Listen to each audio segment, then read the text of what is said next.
Okay. Good to be back. Technology's good. Our next coach is Kenny Brooks from the University of Kentucky. It's his first year as the head coach at the University of Kentucky, joining the Wildcats after having served as the head coach at Virginia Tech for 8 seasons. At Virginia Tech, his teams won an ACC championship, and I saw him first in person coaching at the 2023 Final Four. Who knew at that Final Four we had 3 SEC head coaches for the 24-25 season who were in Dallas that weekend. Kenny's careers include a number of stops, 3 head coaching stops in total. Kentucky, obviously. I just mentioned Virginia Tech, where his teams captured ACC championship, and James Madison, and a number of what is now called Coastal Athletic Association championships. I'm told loves the country perspective on life, and he has watched every episode of the Andy Griffith Show and Sanford and Son.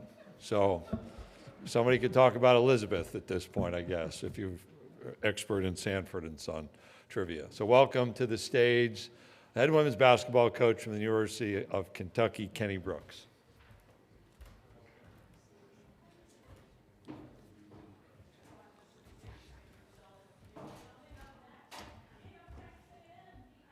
Good morning. It's an honor to be here. Very, very excited for the possibilities that face us at the University of Kentucky, the SC and SEC, and just college athletics in general. So it was a great time for me to look at an opportunity such as this.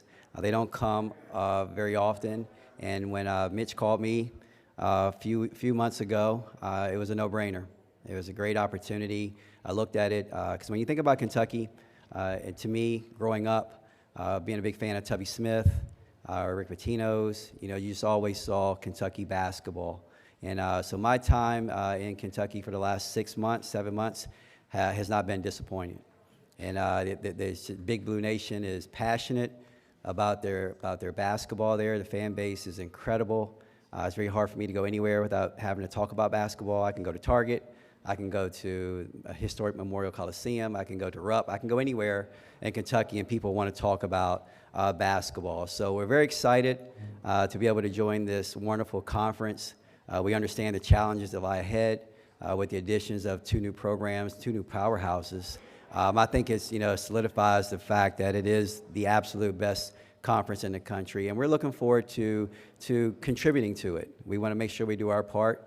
The last 6-7 months, has been great. Testament to my staff. They worked really hard to try to get indoctrinated into Kentucky history, Kentucky traditions, Kentucky basketball, the University of Kentucky, and I think we really assembled a group that I'm excited about. How good will we be right away remains to be seen. But what I do know is that we're going to be able to come out. We're going to play a good brand of basketball. We're going to fight. We're going to play well. And our goal right now is just try to get better each and every day. And it's really helped that when you have your quarterback that follows you with you, Georgia Amore, she and I have been joined at the hip for the last 4.5 years.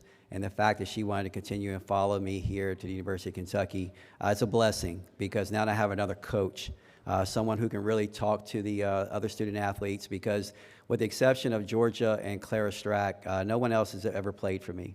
And so those 2 are doing a tremendous job of just really helping coach up the other players. And as a result, we've had a really good couple weeks of practice. By no means are we where we want to be, but we have a great group of young people who are working extremely hard to represent us. So we're looking forward to those challenges that lie ahead. And like I said before, our goal is just to contribute and then try to continue to get better and better every day. And if we can continue to do that, I think that good things will happen for us. But we're excited to be a part of this whole situation with the SEC as we move forward. So just happy to be here, and it's been a dream come true. Big Blue Madness the other night, I walked out in front of 24,000 people, and I don't think I've ever been in front of a crowd that big, so crazy for one team, and that was very, very blessing. All right, we'll take your questions. If you have a question, raise your hand. We'll get a remote mic to you, and remember to identify yourself and the outlet you represent when you ask your question, and we're going to start right here on the front row. Hi, Coach. How are you? Good, how are you? Good. Caroline McCaskis, Lexington Herald Leader. You brought Deja here today. Can you speak to how you've seen her fit into your system and how you'll lean on her, particularly in the wake of the injuries? Deja Lawrence is, we knew she was going to be special to us, obviously with her experience, playing in different conferences for the University of Charlotte, North Carolina, Charlotte. And she hasn't disappointed. Her leadership, her experience has been very valuable to us. If anything, we've had to tell her to be a little bit more aggressive because she fits exactly what we needed in that spot, and especially with the injuries that we've had. She's willing to step up, and she's becoming more and more comfortable in her role as a leader on a team that she didn't know. And so I've been very excited about her productivity. Her and Georgia combined, it has to be, please somebody check it, double check it. They have to be the oldest backcourt in the country. Both of them are 23 years old. So that's going to benefit us, very well, especially in a conference like this where there's so many talented players. And they'll be able to be our calm within a storm. But Deja's been a tremendous job for us. I'm very proud of her. Hey, raise your hand if you have a question. Let's go to the second row on the left, and then we'll come right down to the front row on the left. Hey, Kenny. How you doing? Doing good. Zach Gagan with KSR. Talk a lot about your time at Virginia Tech, but you got your head coaching start at James Madison. I'm just curious, what are the philosophies that you started with at James Madison, and do you still use any of those today? And were there things that you quickly had to change? And just curious about your overall philosophy at James Madison compared to now, and how the same or the different. One of the things that's followed us from school to school with my staff is family. And, you want to make sure, not only within your team, your coaching staff, everything about it has been about family. I've been fortunate enough to have my daughters around, my whole family around the program, and it just really created a sense of family. And I learned that from my head coach, Lefty Driesell. He taught me that, it's okay to incorporate family with your program. And as a result, there's a closeness. It's a different kind of closeness. Everyone understands that, you're not just a basketball player. You're not just a number. You're not just a position. You're people, your family. And, when people have tough times, and, they can definitely come and lean on us for other things than just basketball. And that's really helped in our philosophy, and it's really helped in how our kids play, how they feel out on the court. And it's something that we had at James Madison. And obviously, the style is going to play. When I was at James Madison, we were in the CAA, and it was a big jump to go to the ACC. It'd be another jump to come to the SEC. So you always have to evolve, but the one common denominator with every one of my programs was culture and a family-type atmosphere. Okay, front row. Good morning, Coach. Good morning. AP Stedham, AP and Kelly, as we see. Coach, what's been the theme that's helped you be successful at the different programs? And do you like to have a true point guard? Because I know your guards, they scored a lot of points. Can they have one, or do you like both to handle the ball? Or Obviously, the key is you get good players. I always have a saying, if you want to make some chicken salad, you better get some good chicken. And so we've gone out, at James Madison, I think we had 6 players of the year. Obviously, at Virginia Tech, Elizabeth Kitley, she was a 3-time ACC Player of the Year. And I think the common denominator outside of the culture is player development. We haven't been fortunate enough where we can get an abundance of McDonald's All-Americans, but what we do get is some players who are willing to work hard, who have a high ceiling and want to push through and work and get better continuously every day. And Georgia is a prime example. Georgia Amore came to us, to Virginia Tech, and her only other Division I offer was University of Portland. And we saw something in her, but what I didn't know was how hard she would work. And when she got to Virginia Tech, she's a tireless worker. Whether it's on the court, whether it's in film sessions, and that's how she's made herself into an All-American. And with just that type of attitude, it becomes infectious, and it really trickles down to the rest of the team, and everyone wants to get better. So development will always be the cornerstone of what we do. It's what I love to do. And if I weren't coaching basketball, I'd probably be training kids because I love watching kids get better each and every year, each and every day. And so that's our style, and that's what we really look forward to. And as far as who it's matter, you evolve. When I was at James Madison, we never had a dominant center, so it was always guards who were the better players. We get to Virginia Tech, and we were fortunate enough to have Elizabeth Kitley, who was a 3-time All-American, so we're going to throw the ball inside. So we just kind of evolved to what our situation is. And this year, I think it'll be a little bit more balanced. We have good guards, and we have some good young post players. Next question, second row on the left, and then we're going to come to the second row on the right. Hey, Coach. Jack Pilgrim, KSR. Talk about your Big Blue Madness intro. Where did that come from? That kind of went viral. That was a really cool moment for everybody at Big Blue Madness. And kind of second part of that, how is the excitement surrounding just Kentucky basketball overall with Pope's addition as well? You guys feeding off of one another with Yeah. just kind of the excitement surrounding just the entire brand of Kentucky basketball. Well, first and foremost, when I got to Kentucky, Calipari was there, and Cal stayed for a week. I told everybody that the town wasn't big enough for the both of us, so I ran him out. And but no, then Coach Pope comes in, and it's just an infusion of energy in itself. That's what he is. And so we've been kind of feeding off each other with that. Around town, I think it's really caused a lot of excitement around the university and just Kentucky in general. Not that it needed any more, because Kentucky, they're fanatics. And but it's been a blessing. It's been a blessing to be able to be a part of it. The excitement, what it is, a little pressure because you want to make sure you do your part, but you want those type of situations. And then, Big Blue Madness, I've seen it on TV, but to experience it was totally different. The floor was unbelievable. Kudos to our marketing department going out and making that happen. I need to talk to Mitch to try to make it full time in Memorial. That would be sweet.